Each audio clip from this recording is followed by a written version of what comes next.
so Sarah's asking, thank you for the answers.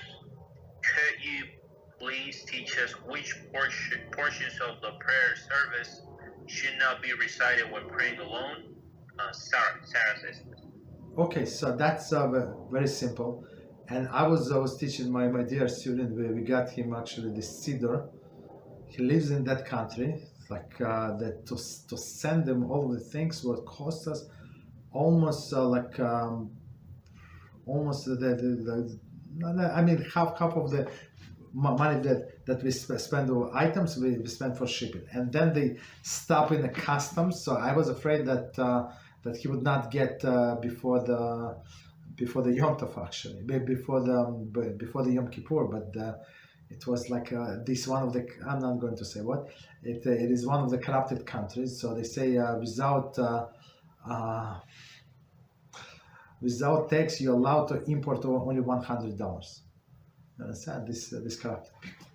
And I told him it's not possible. How is it at $100? Does not make sense, right? But then I read up on the internet, and they say actually they can charge you not only 100. So and then in excess what we have, they want 100% tax. I said it's normal. It's corruption.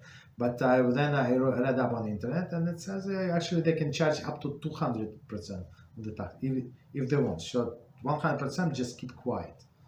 Understand? You would just pay whatever they want. It's very interesting. So the question was, so I told him, so we send them slichas. It's very interesting. And in that edition of slichas, unfortunately, it does not say where the Kaddish is. It does not say where the 13 attributes of mercy is. So, and what else? No, there. That's it. So here, what we're not allowed to say unless we pray with the minyan, Kaddish we're not allowed to say. So any Kaddish.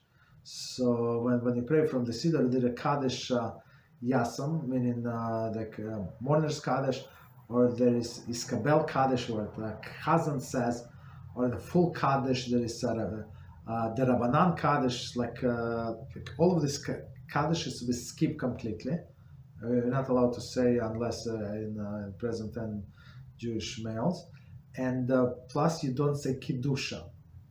Kedusha in Shmona Esrei. So Kaddish you skip. I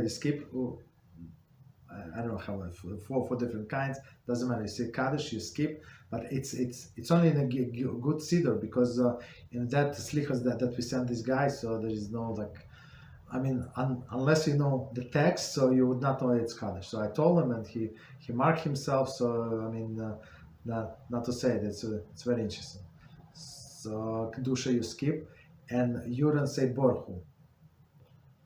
So blesses Hashem. It's like before Shema, you say Borchu. So it says bent. Like Chazan say, and we respond again only when you have 10 Jews.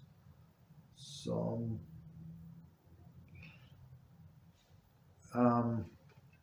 Kaddish, Kedusha, Borchu, we don't say. And if you're doing Vidui, and it's Sephardim, all of them do Vidui in the morning. Ashkenazim, some of them do. It says optional, but I always do. But first part of the vidui is allowed. So when you repeat all of the sins, that's allowed. But the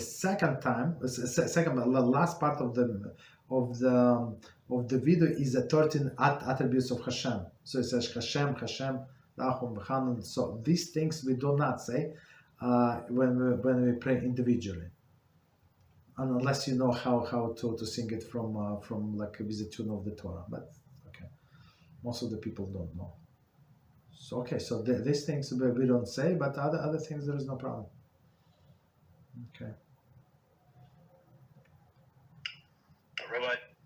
Yeah. What else? What about this, like before the Kaddish? There's like this introductory prayer that says like Yehi Shem Hashem Mevorach.